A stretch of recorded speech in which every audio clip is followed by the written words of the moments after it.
So ఈ ఆలయం కట్టించడానికి మొత్తం 12 సంవత్సరాలు అయితే పడిందంట.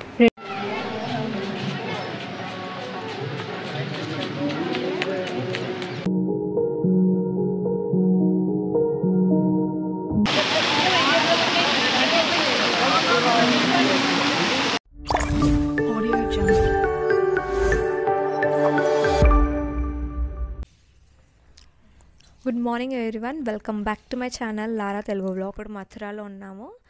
సో మేము హోటల్ టైమింగ్స్ అనేది ఎక్స్టెండ్ చేసుకొని రేపటి వరకు ఉంటున్నాము. ఇప్పుడు నిన్న జన్మస్థానం చూసాం కదా, ఇవాళ అయితే బృందావన్ వెళ్ళి చూద్దామనేసి ఇక్కడే స్టే చేస్తున్నాం అనమాట. బృందావన్ మనకి మథుర నుంచి సమ్ అరౌండ్ 13 కిలోమీటర్స్ అయితే పడుతుంది. నాకు తెలిసి మేబీ మనం ఒక హాఫ్ అన్ అవర్ యా 20 మినిట్స్లో వెళ్ళిపోతామని అనుకుంటున్నా. సో అక్కడ వెళ్ళినాక బృందావన్ అనేది ఎలా ఉంటుంది అనేది మనం ఎక్స్ప్లోర్ చేయబోతున్నాం. So until then stay tune. Guys, this is my outfit. So నేనైతే ఫ్రెష్ అప్ అయిపోయి రెడీ అయితే అయిపోయాను అనమాట. సో మేము ఇప్పుడు బృందావన్కి స్టార్ట్ అవుతాము. ఇప్పుడు టైం వచ్చేసి 10:20 అవుతుంది. సో ఇక్కడ నుంచి some around half an hour కదా. సో ఇక్కడ టైమింగ్స్ ఎట్లా అంటే టెంపుల్స్వి సమ్ ఆఫ్టర్నూన్ వరకే ఓపెన్ ఉంటాయి, మళ్ళీ క్లోజ్ అయ్యి మళ్ళీ 4:30కి అయితే ఓపెన్ అవుతున్నాయి అనమాట. అక్కడికి వెళ్ళినాక అన్ని విశేషాలు మీకు చూపిస్తాను. So until then stay tune.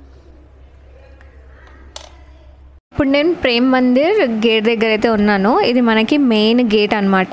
మనకి ఇక్కడ బ్యాగ్స్ అయితే అలౌ చేస్తారు, పెద్ద పెద్ద షోల్డర్ బ్యాగ్స్, పెద్ద పెద్ద పర్స్ కూడా అలౌ లేదు. చిన్న చిన్నవి మీరు క్యారీ చేసుకోవచ్చు. అండ్ మొబైల్ ఫోన్స్ కూడా అలౌ చేస్తున్నారు. ఇక్కడ మనకి సెక్యూరిటీ చెక్ కూడా ఉందన్నమాట. ఈ ఆలయం మనకి రాధాకృష్ణుడు, సీతారాముడు వీళ్ళిద్దరికైతే అంకితం.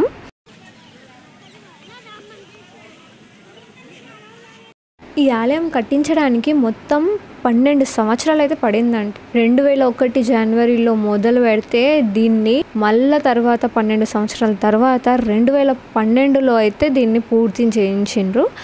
ఇక్కడ ఈ దృశ్యం చూసారా, చిన్నప్పుడు కృష్ణుడు కాళియా నాగుడి పైన నృత్యం చేసుకుంటూ అతన్ని ఓడిస్తాడు కదా, బాగుంది. మొత్తం ఆ దృశ్యం ఉంది ఇక్కడ.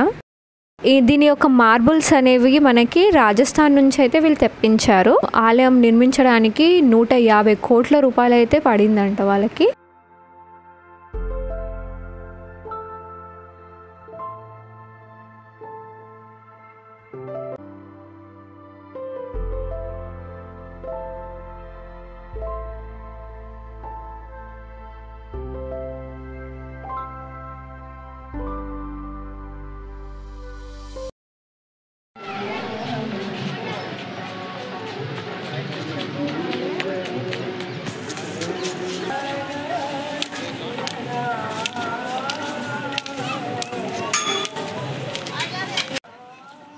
ఈ ఆలయాన్ని నిర్మించడానికి మొత్తం కొన్ని వేల మంది ఆర్టిస్టులు అయితే కలిసి దీన్ని నిర్మించారంట.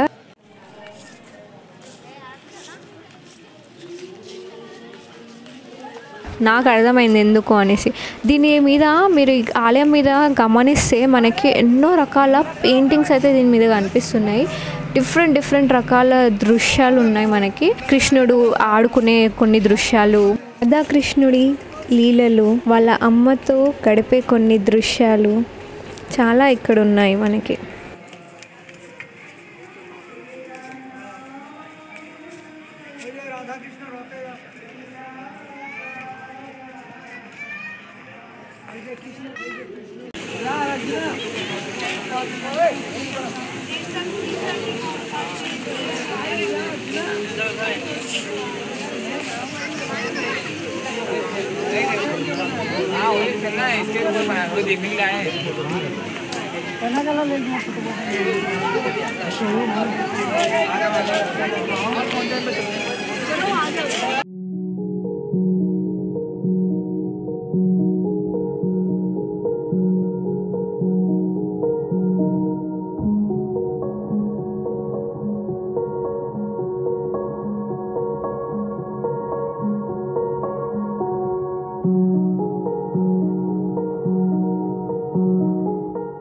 ఈ దృశ్యం గుర్తుందా? కృష్ణుడు తన చిటికెన ఏళ్లతో గోవర్ధన్ పర్వతమనే లేపి చాలా మంది ప్రజల్ని కాపాడతాడు.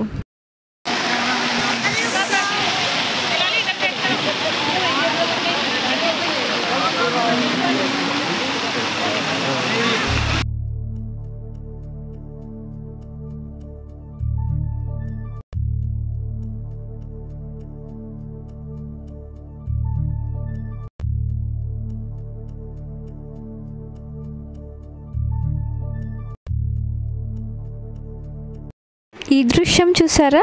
ఈ దృశ్యం మనకి మహాభారతంలోనిది. ముంగట మనకి కృష్ణుడు, వెనకాల అర్జునుడు. ఇంకోవైపు మనకి రాధాకృష్ణులు లీలలు చేసే దృశ్యాలైతే మనకు కనిపిస్తాయి. రాధాకృష్ణుడు వాళ్ళ గోపికలు కలిసి నృత్యం చేసే దృశ్యం.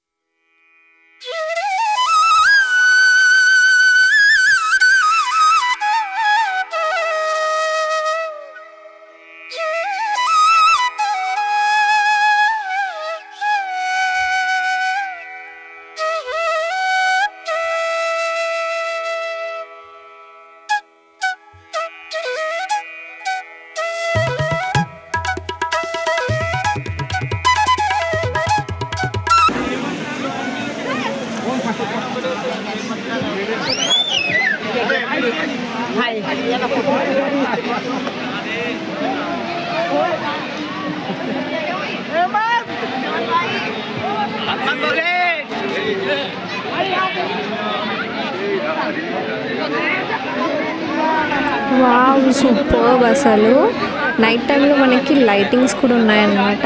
చాలా బాగా అనిపిస్తుంది. చాలా పెద్ద స్పేస్ ఉంది ఇక్కడ. చూసారా ఆలయం ముందు కూడా ఎంత ప్లేస్ ఉంది మనకి.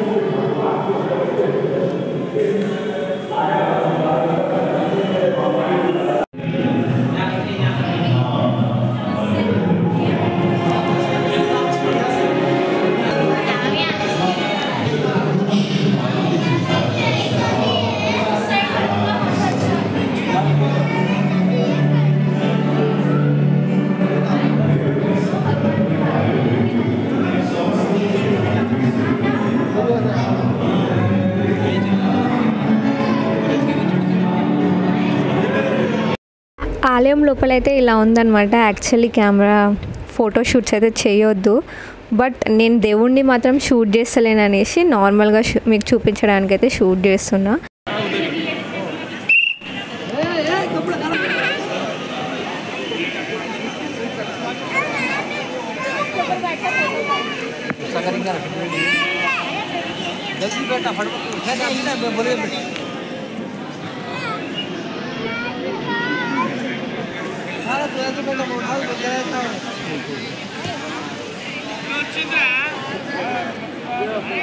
शमान बसो वृंदावन में, मेरी उम्र बीत गई गोकुल में, मैं तो बन के दुल्हन आज सजी.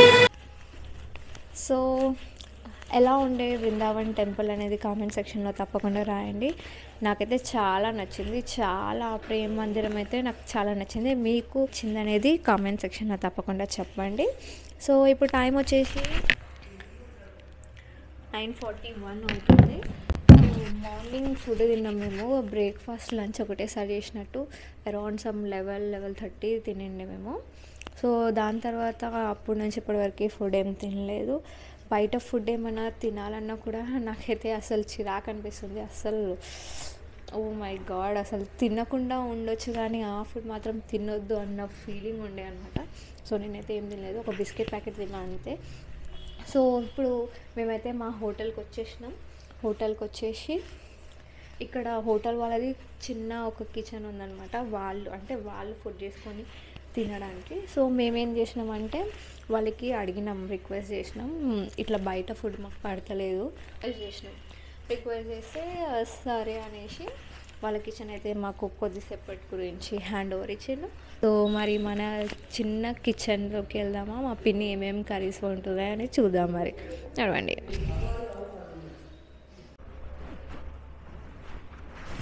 సో మా కిచెన్లో ఇవాళ మేము ఆనియన్స్, బీనీస్, ఆలు, క్యారెట్, ఈ కుక్కర్లో వెజిటేబుల్ రైస్ అవుతుంది. ఇంకా ఇక్కడ ఇంకొక కర్రీ అయితే స్టార్ట్ అవుతుంది చేయడానికి. సో ఇవాళ రెసిపీ వచ్చేసి వెజిటేబుల్ బిర్యానీ అంట, లేకపోతే bagara rice, meal maker curry కూడా ఒకటి చేస్తారు. దాని తర్వాత దీన్ని కూడా ఫ్రై చేసుకుంటాం. సో మా డిన్నర్ అయితే రెడీ అయిపోయింది. So vegetable rice, beans curry, ఇక్కడ నల్లెలు కూడా ఉన్నాయి. సో మేమైతే కుమ్మేస్తున్నాం అన్నమాట. సో ఇక్కడితో మా బ్లాగ్ అనేది కంప్లీట్ అయిపోతుంది. సో ఈ వీడియో మీకు నచ్చితే ఒక లైక్ తప్పకుండా చేయండి. సబ్స్క్రైబ్ చేసుకోలేని వాళ్ళు తప్పకుండా నా ఛానల్ని సబ్స్క్రైబ్ చేసుకోండి. కామెంట్ సెక్షన్లో ఏం నచ్చింది ఏంటి అని కూడా చెప్పండి. సో మళ్ళీ రేపు కలుద్దాం. Until then bye.